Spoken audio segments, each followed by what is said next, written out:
오늘 27장을 보시면요, 네 가지의 목록입니다. 네 가지 목록을 리스트를 쭉 적어 놨습니다.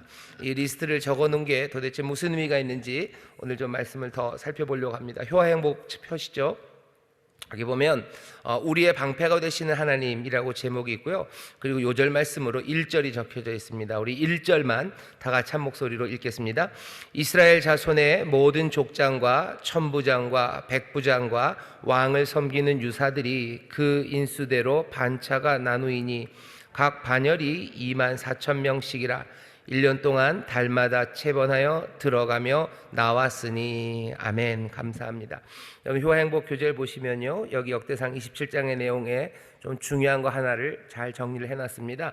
우리 먼저 효화행복 교재를 읽겠습니다. 교재가 없으신 분들은 귀담아 들어주시고, 또 교재가 있으신 분들은 또 또박또박 읽어서 교재 없으신 분도 무슨 이야기인지 알아들을 수 있었으면 좋겠습니다. 함께 읽겠습니다. 본장은 다윗이 군대와 행정을 조직하고 제산의 관리자와 참모들을 세우는 장면이다. 성전 건축을 위한 준비에 최선을 다한 다윗은 나라를 다스리고 관리하는 정치적인 사역도 소홀히 하지 않았다. 그는 군대를 12반차로 조직하였고 각 지파별로 지방행정 조직을 강화하였으며 재산 관리자와 참모들을 임명했다. 그런데 이러한 다윗의 준비에서 특이한 점을 발견할 수 있다. 그것은 다윗이 군대 조직을 갖추는 장면이다. 한 나라의 국방력은 경제력과 더불어 곧 국력을 의미한다. 특별히 이방인들과의 전쟁이 잦았던 다윗의 시대와 같은 경우에 국방력은 더욱 중요할 수밖에 없다. 그런데 이상하게도 다윗 왕은 전국에서 싸움에 임할 수 있는 정예군사 28만 8천 명만을 소집하여 나라를 지키게 한다. 이것은 하맛 어귀에서부터 엘라스에 이르는 다윗의 대제국에 비하면 너무나도 적은 숫자이다. 더욱이 다윗은 소집한 28만 8천 명을 다시 12개조로 나누어 한 달에 2만 4천 명씩 돌아가면서 근무하게 한다. 가능한 많은 수의 병력을 모집하고 자기들의 강화된 왕권을 국외에 과시하고자 하는 이방인들의 모습에 비할 때 이것은 너무나도 대조적이고 시대착오적인 모습이다. 그러나 우리는 다윗의 이와 같은 군대 운영을 통해 이스라엘 나라, 곧 하나님께서 세우신 나라는 오직 하나님께서 지켜주신다는 신정 통치에 대한 다윗의 믿음이 배어있음을 깨달을 수 있다.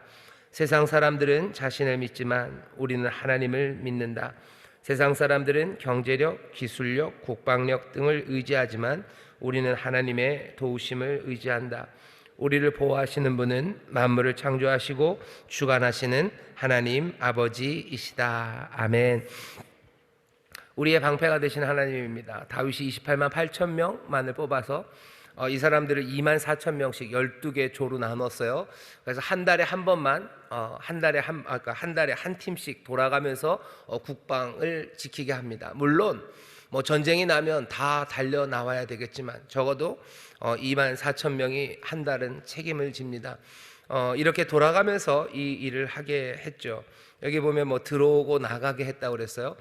들어오고 나간다는 게 전쟁에 들어가고 전쟁에 나오는 거예요. 우리식으로 말하면 군역에 들어갔다가 군역에 나온 그 일을 28만 8천 명이 12개 조로 나눠서 했던 일입니다.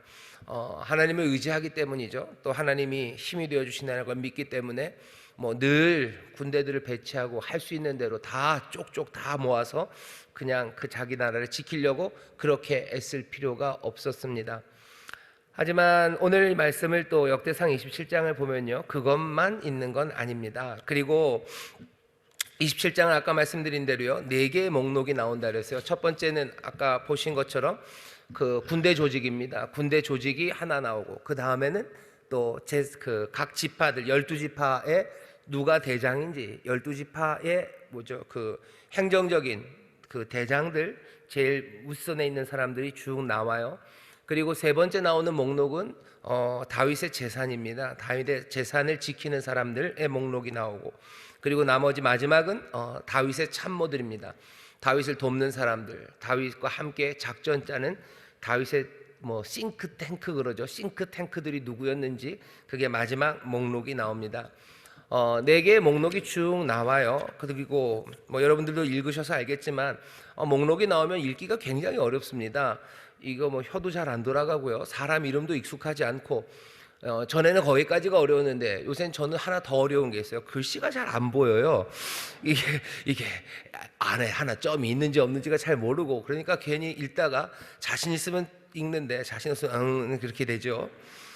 목록이 나오면 읽기가 참 어렵습니다. 왜 이런 목록을 여기다 놨을까? 여러분들 궁금하시죠?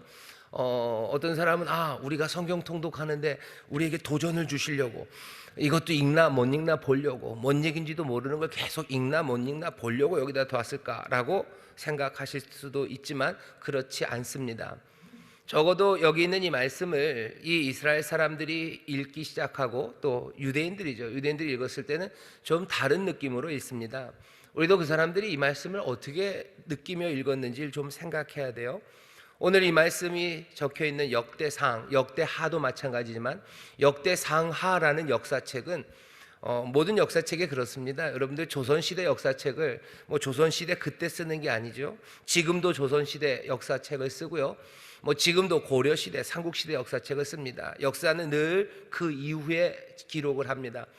역대상, 역대하가 무슨 다윗서부터 여기 유다가 망할 때까지 역사를 쭉 기록하고 있어요. 하지만 이 역대상하를 그럼 언제 썼느냐? 언제 썼냐면요, 힌트는 역대하의 제일 마지막 그 말이랑요, 역대상, 역대하, 그 다음에 에스라 느헤미야입니다. 그 뒤에 붙는 성경이 보면 같은 말로 연결이 되어서 나와요. 적어도 에스라, 아무리 빨라도 에스라 느헤미야 때입니다. 그 얘기는 이 역대상하가 쓰여진 때가 언제냐면요, 이 사람들이 망하고 포로로 잡혀가요. 포로로 잡혀가서 고생하다가 하나님이 이 사람들을 다시 자기의 땅으로 돌려보냅니다. 다시 돌아온 그 땅은 황폐한 땅이 되었습니다. 성전은 무너졌고, 그리고 그 땅은 여러 다른 민족들도 와서 살고, 여기저기 그냥 뭐라 해야 되나, 그냥 가슴 아픈 땅이 되어버렸어요. 화려했던 건 다 사라져버리고 이민족들 와서 살아가고, 그리고 모든 것들은 뭐 늑대가 살고 실랑이 살고 타조가 살고 비옥했던 포도원들 다 망가져 있고 엉망이 되어버린 그런 폐허 같은 곳으로 옵니다. 폐허 같은 곳으로 와서 이제 다시 삶을 시작해야 되죠. 성전을 짓고 성을 만들고 뭔가를 해야 되지만 그게 그렇게 만만하지가 않아요. 무슨 다윗처럼 위대한 지도자가 있는 것도 아니고 뭔가 처음 새롭게 시작하는 것도 아니고, 한번 꺾어졌던 사람들이 다시 돌아와서 뭔가를 시작하려니 그리 만만치 않은 상황입니다. 이렇게 해야 된다 저렇게 해야 된다는 이야기들도 많고, 뭘 해보려 하지만 시작할 수 있는 그런 기반도 마련되어 있지 않은 것, 돌아온 포로들이 어찌할 줄 모르는 그런 시절, 그 시절에 이 역대상하가 쓰여지는 거예요. 이 역대상하 그때 쓰여집니다. 그러면서 다윗을 기록하면서 뭐 다윗의 무용담, 아니면 다윗이 했던 무슨 멋진 사건들, 그런 사건들만 기록하면 좋을 텐데, 오늘 역대상 이 말씀을 보면 뭘 기록해요? 따박따박 다윗의 때에 있었던 여러 가지 일들 중에서 그 목록을 기록합니다. 왜 그랬을까? 먼저 세 번째 목록을 좀 보시죠. 거기 보면 그건 다윗의 재산을 관리하는 사람들의 목록입니다.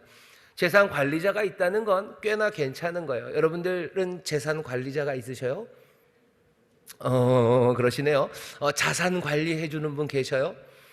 자산 관리해 주는 사람들, 있는 사람들이 있어요. 무슨 은행이나 아니면 보험에 뭐가 돈 많이 들어있는 사람들은요, 그 보험회사나 은행에서 알아서들 자산 관리해 드리겠다고 막 연락 옵니다.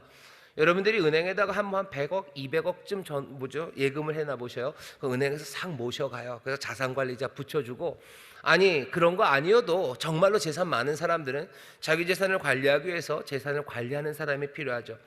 다윗은 재산 관리하는 사람들 목록이 있는 사람이에요. 재산 관리하는 사람들도 그냥 뭐 하나 현금 자산만 있는 거 아닙니다. 여기 있는 이 목록을 보면요, 다윗의 재산이 크게 세 개의 카테고리예요. 첫 번째는 곳간에 있는 것들이 있습니다. 곳간인데 곳간도 그냥 하나, 창고 하나가 아니에요.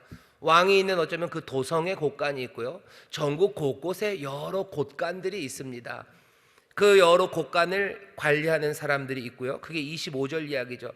26절부터 28절까지는 다윗이 갖고 있는 무슨 농업과 관련된 재산들이에요. 농사랑 관련되어 있어요. 무슨 여러 가지 포도나무들이에요. 농사 지을 수 있고 포도원 있고 또 그것들을 다 관리할 수 있는 농부들 있고, 그게 다 다윗의 재산입니다.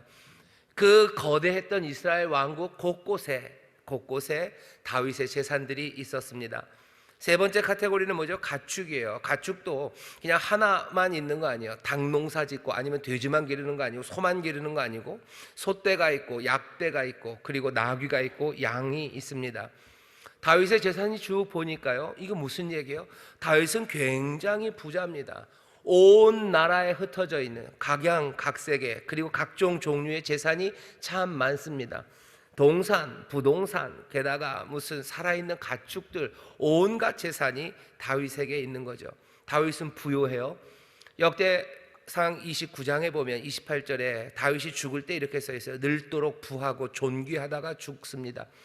다윗은 늙어 죽을 때까지 부귀했어요. 정말로 부유했고 그리고 또 존귀함을 받고 죽었습니다. 왜 그렇죠? 하나님의 복이 다윗에게 있기 때문입니다. 이 땅이 부유한 땅이에요. 신명기 8장에 보면 하나님께서 그 가나안 땅에 처음 들어갔던 이스라엘 사람들에게 이렇게 복을 내렸죠. 신명기 8장 6절부터 제가 읽겠습니다. 내 하나님 여호와의 명령을 지켜 그 도를 행하며 그를 경외할지니라. 내 하나님 여호와께서 너로 아름다운 땅에 이르게 하시나니 그곳은 골짜기에든지 산지에든지 시내와 분천과 샘이 흐르고 밀과 보리의 소산지요 포도와 무화과와 석류와 감람들의 나무와 꿀의 소산지라. 너의 먹는 식물에 결핍함이 없고 네게 아무 부족함이 없는 땅이며 그 땅의 돌은 철이요 산에서는 동을 캘 것이라. 네가 먹어서 배불리고 네 하나님 여호와께서 옥토로 내게 주셨음을 인하여 그를 찬송하리라. 하나님이 주신 그 땅은요, 부유한 땅이에요. 하나님이 주신 땅은 모든 것들이 넘치는 땅입니다. 그게 하나님이 이스라엘에게 주셨던 약속이에요. 이제 그 땅에 온 포로에서 돌아온 사람들이 보았을 때는 그 땅은 그런 땅이 아니죠. 황폐한 땅이고 뭔가 비어있는 땅이고 젖과 꿀이 흐르는 땅이 아닙니다. 그런데 이제 다윗의 때를 기록하는 거예요. 다윗의 때에는 저 위서부터 아래까지 곳곳에 소떼와 약떼와 그리고 온갖 양들과 포도나무와 그리고 무화과와 감람과 그리고 곳곳마다 곳간에 하나님이 가득가득 채우셨다는 거, 그것들을 쭉 기록해 놓는 거예요. 어떻게 보면 향수죠. 그땐 그랬죠. 그땐 그랬는데 다윗 때는 이렇게 하나님이 그렇게 해주셨는데, 그것을 기록하면서 당연히 기억하는 거 뭐예요? 신명기 8장의 말씀이에요. 그래, 이 땅은 기름진 땅이에요. 내 삶의 자리가 하나님이 나에게 내 이 삶을 주실 때 비어있고 상처있고 그냥 허망하게 살아가려고 이 땅을 주시고 내 삶을 주신 게 아니라 내 삶을 비옥하게 하시고 넘치게 하시려고 이 땅을 주셨다는 거, 그것들을 향수에 젖어서 적을 겁니다. 하지만 모든 향수는 다 아름답지만 또 동시에 모든 향수는 슬퍼요. 조금은 눈물이죠. 다윗 때 이랬다는 것이 황금빛이야. 참 좋았네. 쓰다 보면 어떻게 되는 겁니까? 눈물 나는 거예요. 왜 지금의 이 땅은 이럴까라고 눈물 나지만 거기서 어떻게 가야 돼요? 거기서 절망하고 아이고 저 때는 이랬는데 왜 지금은 이래하고 책을 푹푹 찢으면 안 되겠죠. 그리고선 소망을 품기 시작하는 사람, 그 사람이 복이 있습니다. 경제적인 풍요, 어쩌면 정치적인 풍요, 그것들을 소망하기 시작하는 거예요. 다윗의 이 부유함을 왜 적어 놓습니까? 이럴 것, 하나님이 이 땅을 새롭게 하시고 풍성하게 하실 것, 그것들을 다시 한번 바라보면서 적어요. 당연히 이걸 적다 보면 무슨 생각이 듭니까? 왜 다윗 때는 그랬을까 생각하게 돼요. 왜 다윗은 이런 복을 받았을까 생각하죠. 그리고 당연히 어디로 가야 돼요? 우리도 그렇게 살아야 되겠다 하는 그 길이 열립니다. 목록 네 번째 목록은 32절부터 34절에 있는데요, 이건 다윗의 모사들입니다. 다윗이 신뢰하는 사람들이에요. 도대체 어떻게 해야 다윗의 때처럼 이렇게 비옥하고 풍요롭고 하나님이 주신 복을 누리는 삶을 살 수 있을까? 네 번째 목록을 보셔요. 거기 보면 신뢰하는 사람들이 있습니다. 다윗의 그 융성함은 다윗 혼자 이뤄낸 건 아닙니다. 옆에서 같이 조언해주는 사람들이 있어요. 그리고 상담할 사람들이 있습니다. 잠언 15장 22절에 보면 이렇게 기록해 있습니다. 의논이 없으면 경영이 파하고 모사가 많으면 경영이 성립하느니라. 나 혼자는 안 돼요. 지혜로운 사람들이 있어야 합니다. 그 사람들과 같이 이야기해야 돼요. 그리고 그 사람들의 말을 들어야 돼요. 그래서 다윗의 그 풍성함과 융성함은요, 자기 혼자 이룬 것 아닙니다. 지혜로운 자가 도와야 돼요. 여기 이것들을 쭉 쓰면서 뭘 기대하겠어요? 좋은 충고자들이 있기를 바라는 거죠. 우리에게도 좋은 충고자들이 있어야 돼요. 그런데 여기 이 이야기를 쓰고 읽는 사람들은요, 좋은 충고자라는 게 얼마나 구하기 어려운지 압니다. 왜냐하면 망하기 전에 이스라엘 그리고 그 유다 그 땅에 수많은 선지자들이 있었어요. 수많은 선지자들이 이 이야기 저 이야기 합니다. 하지만 모든 선지자들이 우리에게 지혜를 알려주고 하나님의 말씀을 전하고 어떻게 살아야 할지를 알려준다고 했던 그 충고자들이라는 사람들이 모두 다 같은 이야기를 하지 않았다는 걸 알아요. 하나님 우리에게 복 주신다, 염려 없다, 걱정 없다, 잘 될 거다 라고 수많은 사람들이 말했지만, 어쩌면 그래서 그 말을 믿고 그냥 우리가 안심하고도 살았지만, 그냥 그렇게 살아도 되는 줄 알고 살았지만, 결국은 하나님께서 우리를 때리셔서 포로로 잡혀가게 하시고 결국은 이렇게 비옥하게 하시려고 주셨던 이 땅이 황폐해진 이 상황에 놓인 거예요. 이 사람들은, 이 유대인들은 압니다. 돌아온 사람들은 알아요. 얼마나 지혜가 중요한지, 얼마나 참된 충고가 중요한지 분명히 압니다. 그러면서 마음에 새기는 거죠. 그리고 기대하는 거죠. 우리에게 좋은 충고자가 있기를, 정말로 우리에게 지혜를 알려주는 이가 우리 안에 서기를, 그거 기도하는 마음으로 이거 써는 겁니다. 우리도 마찬가지예요. 대한민국도 마찬가지고 어떤 공동체도 마찬가지입니다. 지혜로운 충고가 없으면 그 공동체는 무너집니다. 지혜로운 충고가 없으면 가정 무너져요. 그냥 아버지 마음대로 할 수 있는 것 아니죠. 지혜로운 충고가 있어야 됩니다. 나라도 마찬가지예요. 대통령 혼자 할 수 있는 건 아닙니다. 어떤 기관이나 어떤 단체도 다 마찬가지예요. 정말로 신뢰할 수 있고 그리고 참된 것을 지혜롭게 전해주는 충고자들, 그 사람들이 필요합니다. 진리가 필요해요. 참된 것이 필요해요. 그것 없으면 우리의 삶에 융성함은 없습니다. 여기 포로로 잡혀갔다 돌아온 유대인들은 지금 이 말을 쓰면서 기대하는 거죠. 다윗의 때와 같은 융성함, 그 아름다운 날들이 우리 가운데 오기를. 그날은 어떻게 와요? 다윗이 지혜로운 충고를 들은 것처럼 우리에게도 지혜로운 충고자가 있기를, 우리에게도 진리가 있기를 바라는 마음으로 쓰는 겁니다. 오늘 이 말씀을 읽는 우리도 마찬가지예요. 내 삶에 하나님이 주시는 것, 내가 뭔가를 재건하려고 하는 사람들, 내 땅이 하나님이 나에게 주신 삶에 지금 부합하지 않는 사람들, 생육하고 번성하여 땅에 충만하라고 하시고 하늘의 복을 주시고 땅에 기름진 것들 주시고 복되게 산다고 하셨는데 내 삶이 그러지 못해요. 내 삶이 황폐합니다. 그럼 절망할 수는 없어요. 여기서 어떻게 해야 됩니까? 무엇을 해야 됩니까? 라고 바라보는 사람들에게 오늘 주시는 말씀이에요. 여러분도 다시 쓰기 시작하는 거죠. 다시 보기 시작하는 거죠. 우리에게 지혜로운 충고자가 있기를, 우리에게 진리를 말씀해 주는 분이 계시기를, 내 삶을 정말로 제대로 인도해 줄 사랑하는 이가 내 옆에 있기를 내가 바라는 마음으로 씁니다. 그것 없이는 내 삶이 제대로 될 수 없어요. 그래서 이 목록을 씁니다. 그리고 이 목록을 읽을 때마다 이 유대인들은 그 은혜를 사모하고 그런 일이 있기를 바랍니다. 뒤에 있는 세 번째, 네 번째 목록은 뭔가 좀 다윗과 개인적으로 연결돼요. 앞에 있는 두 개는 좀 다릅니다. 다른 목록 하나가 알려주는 건 뭡니까? 두 번째 목록부터 보시죠. 16절서부터 24절까지는 아까 말씀드린 것처럼 각 지파를 나누고요, 각 지파의 관할자, 행정적인 책임자 이름을 쭉 씁니다. 그런데 제일 주목할 것은 23절입니다. 23절 보면 이렇게 되어 있습니다. 이스라엘 사람의 20세 이하의 수요는 다윗이 조사하지 아니하였으니. 왜 갑자기 이야기가 뜬금없이 들어오죠? 왜 20세 이하는 안 셌다고? 누가 센 이야기가 숫자 셌다는 것이 앞에 16절부터 나오지도 않아요. 근데 다윗이 숫자 안 셌다고, 20세 이하는 세지 않았다고 얘기해요. 왜냐? 이는 여호와께서 전에 말씀하시기를 이스라엘 사람을 하늘의 별같이 많게 하리라 하셨습니다. 23절만 그냥 딱 액면으로 보면 이런 뜻입니다.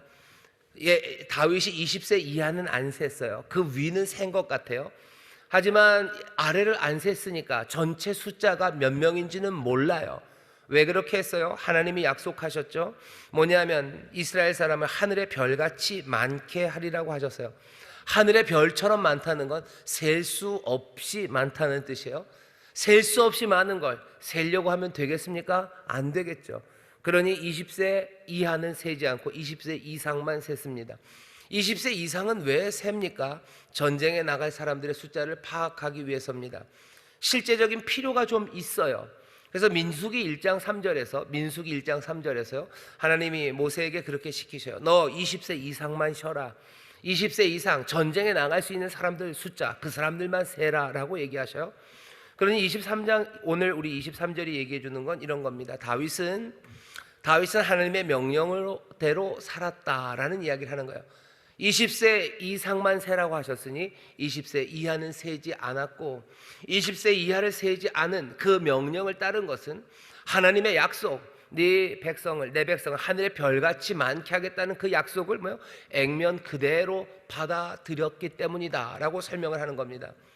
하나님의 약속을 바라보면서 하나님의 명령을 성실하게 지켰다라는 게 지금 여기 23절에 써놓는 이야기예요. 왜 갑자기 이야기했습니까? 우리가 앞에 21장, 역대상 21장에 보면요, 다윗이 그 백성들의 숫자, 인구 조사를 하다가 하나님이 가로막으십니다. 인구 조사 하지 말아라 그러는데 다윗이 그걸 하려고 했어요. 그러니 하나님이 가로막으셨죠. 23절에서 말하는 바는 뭐예요? 다윗은 급수정입니다. 하나님의 명령을 성실하게 따라요. 그냥 따르지 않아요. 하나님의 약속을 액면으로 붙잡고 말씀에 성실하게 살아갑니다. 21장에서 잘못한 것 지적받았어요. 아프게 지적받습니다. 아프게 지적받으면 어떻게 해요? 다윗은 급수정하는 사람입니다. 24절은 그 일을 진행했던 요압에 관한 이야기죠. 24절은 스루야의 아들 요압이 조사하기를 시작하고 끝내지 못하여서 그 일로 인하여 진노가 이스라엘에게 임한지라. 그 수요를 다윗 왕의 역대 지략에 기록하지 아니하였더라. 아예 문제됐던 건 기록하지도 않았어요. 뭐 하는 거예요? 다윗은 급수정하는 사람입니다. 하나님의 약속을 성실하게 지켜요. 그 약속을 액면 그대로 받아들여요. 약속을 붙잡고 그리고 명령대로 살아갑니다. 잘못할 수 있어요. 하지만 그 잘못한 것에서 다윗은 어떻게 해요? 급수정하는 사람이에요.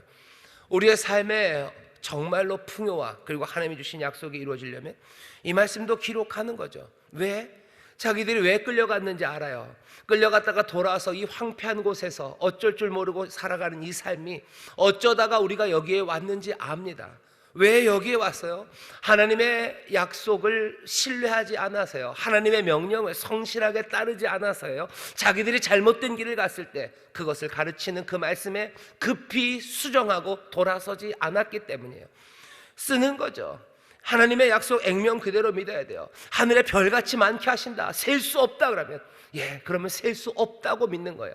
셀 수 없어요. 셀 수 없을 겁니다. 그러니 세지 않아요. 명령, 그 하나님의 명령을 성실하게 따릅니다. 잘못했습니까? 하나님이 멈춰 세우셨어요? 그러면 급수정이죠. 그러면 안 합니다. 적지도 않습니다. 하던 거라도 멈춥니다. 그게 이 기록이 우리에게 그리고 이 유대인들에게 전하는 메시지예요. 다윗을 바라는 거죠. 다윗을 봐라. 말씀대로 하지 않냐? 하나님의 약속을 그대로 믿지 않냐? 그리고 뭐가 잘못되어서 그 명령 따르지 못했다면 급히 돌아서는 사람들, 그랬어야 했던 거예요. 이 사람들 뭐예요? 우리도 그랬어야 했다죠. 그리고 또 뭐예요? 소망으로 말합니다. 우리가 이제 그래야 한다요. 우리는 이제 그래야 한다. 하나님의 말씀 듣고 하나님의 약속 붙잡고 우리가 잘못되었을 때 우리 급히 돌아가자. 바로 거기서 멈춰서 다시 하나님 앞으로 가서 하나님의 말씀대로 가야 된다. 어쩌면 다짐 그리고 눈물로 이 목록을 쓰고 읽는 겁니다. 마지막으로 1절부터 15절이에요. 군대 이야기입니다. 이 군대 조직을 보세요. 1절부터 15절까지 보면 여러 용사들의 이름이 나옵니다. 눈에 띄는 건 아까 12로 나눈 거 이야기를 좀 했어요. 하나님을 의지하기 때문이죠. 하지만 재밌는 건 24,000명입니다. 왜 하필 24,000명일까? 왜 24,000명씩으로 잘라서 12로 잘랐을까? 궁금하시죠? 새벽 예배에 계속 나오신 분들은 왠지 압니다. 저는 나와도 모르는데요 하시는 눈빛이 있는데, 여러분들 말씀을 읽으셨을 건데요. 앞에 24장, 25장에서 제사장들이 어떻게 하는지 보셨을 거예요. 제사장들을 몇 수로 나눠요? 24개 조로 나눕니다. 가족별로 24개 조가 제비를 뽑아요. 그래서 하나님을 섬기는 일에 제사장들이 그 24개 팀이 돌아가면서 합니다. 25장에 보면 하나님을 섬기는 레위인들 중에서 찬양하는 사람들이 나와요. 찬양하는 사람들도 몇 개 조로 나눠요? 24개 조로 나눕니다. 왜 24로 나눴겠어요? 제사장이 24팀이니까 그래요. 그러니 레위 찬양하는 사람도 24팀이 돌아갑니다. 계속해서 24장서부터요 24, 24, 24이에요. 27장에서 24,000명으로 만든 이유는 다른 이유 없어요. 그냥 제사장들이 24, 그럼 우리도 뭐예요? 24이에요. 우리도 24,000명이요. 이게 한 팀이 돼서 돌아갈 거예요. 그 기록을 쭉 24,000이다 24,000이다 계속해서 24, 24를 쓰는 겁니다. 한 번도 빠짐없이 써요. 그냥 한 번만 쓰면 되죠. 24,000명씩이니까 대장 이름만 쓰면 될 것 같은데 보셔요. 계속해서 24,000이다 24,000이다 24, 24, 24 계속해서 써 내려갑니다. 왜 그런 거예요? 앞에 있는 제사장이에요. 앞에 있는 찬양하는 사람들이에요. 군사 조직이라는 그 사회 조직을 어디에다 맞춰요? 제사장, 예배 거기에 마칩니다. 우리의 삶에 가장 어쩌면 중요하다고 생각하는 이 군사 조직, 이 조직은 내 삶에 힘이 되는 이것은 어디랑 맞춰지기 시작하는 거예요? 예배에 맞춰지기 시작합니다. 예배가 삶의 중심이 되는 거예요. 성경적인 가치가 사회 공동체의 기초가 됩니다. 내가 따라가야 되는 게 뭔지 분명히 압니다. 내 삶을 뭔가를 새롭게 재건하고 만들어 가는데 세상에 있는 다른 어떤 것이 아니에요. 이미 우리에게 주어진 것, 아니 가장 귀한 것, 내 삶의 중심이 되는 것, 내 주 앞에 나와 내가 무릎 꿇는 그 자리, 그 자리가 내 삶의 기초가 되고 내가 따라야 되는 본이 됩니다. 그러니 계속해서 24, 24, 24를 써내려가는 거예요. 다윗의 때를 생각하면서 그러는 거죠. 그때는 그랬지요. 그땐 그랬지. 그때는 삶에 있는 모든 것들을 다 주 앞에 그 예배하는 거기가 본이 되고 하나님을 향한 신뢰가 내 삶에 우리의 삶의 기초가 되어서 우리가 그렇게 살았었지. 24, 24 군대를 만들 때도 주를 바라보는 거예요. 예배하는 그 자리를 바라보는 거예요. 살아계신 주님 바라보는 거예요. 그러며 삶을 하나하나 새 질서를 만들어 갔던 것. 그때는 그랬지. 이건 또 어떤 결심입니까? 당연히 이제 뭔가를 재건하려는 내 삶도, 이제 뭔가를 시작하려는 내 삶도 뭐 어디에다가 기준이 있어야 되는지, 또 내 삶의 기초가 어딘지, 내가 따라야 되는 본이 어딘지 이 사람들은 알겠다는 거예요.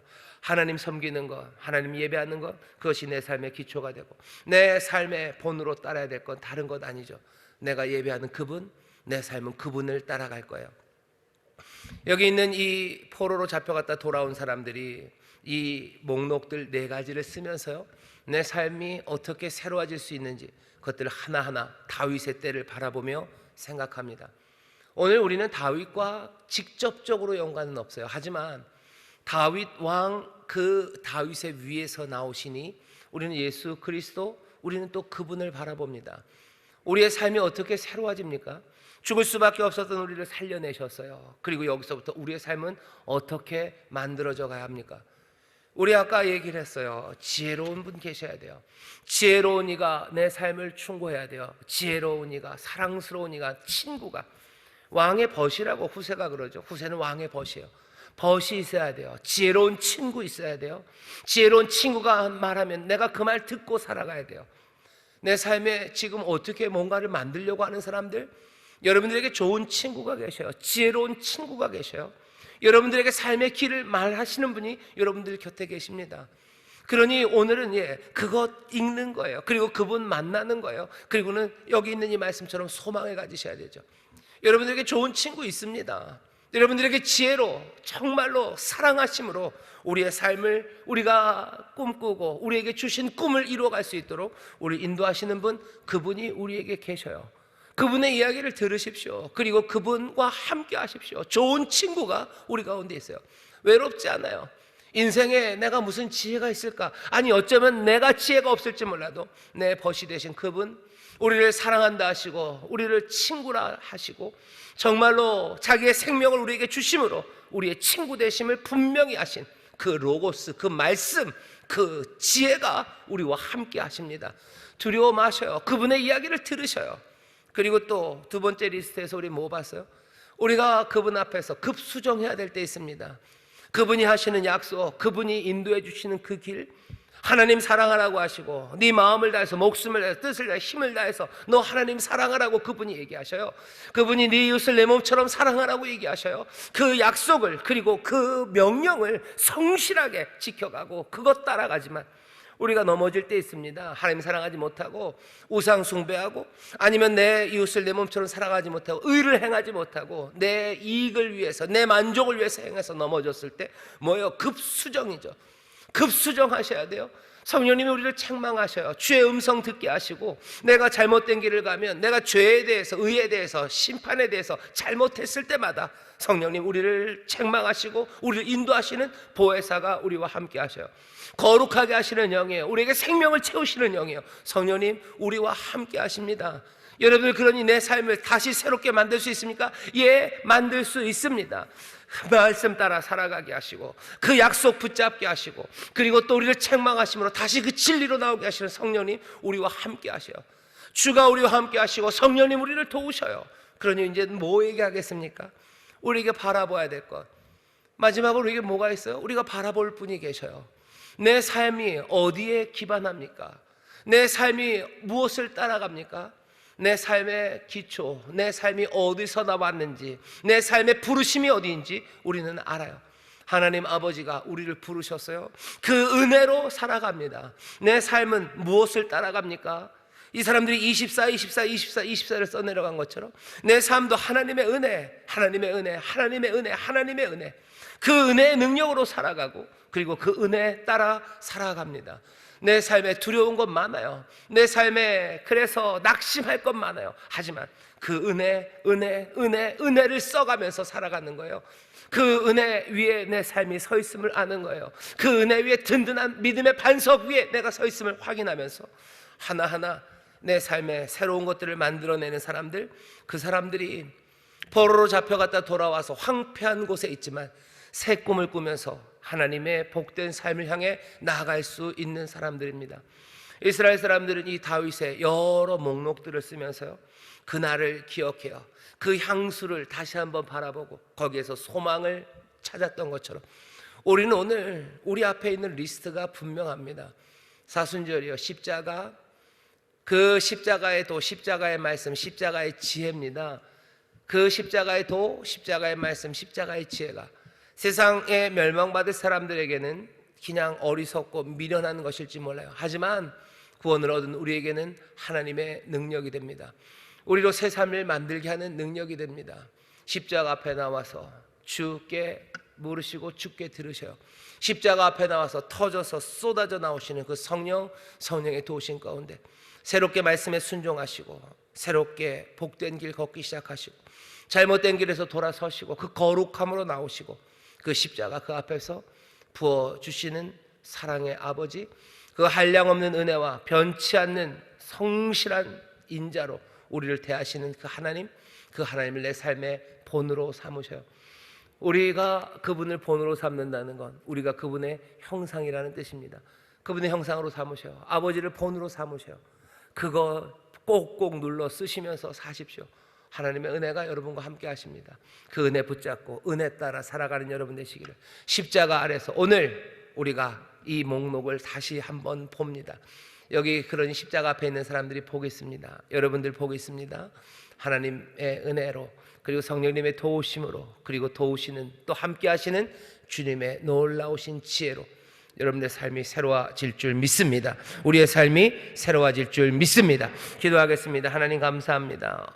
어찌 살아가야 될지 주저앉아 있는 사람들, 아버지 하나님 그들에게 소망을 주시고 또 길을 보이시니 감사합니다. 아버지 하나님 또한 오늘 이 아침에 우리 사랑하는 모든 성도들에게 내 삶이 새로워지고 내 삶에 다시 한번 하나님이 약속하신 그 풍요와 평강이 넘치는 길을 우리에게 주시니 감사합니다.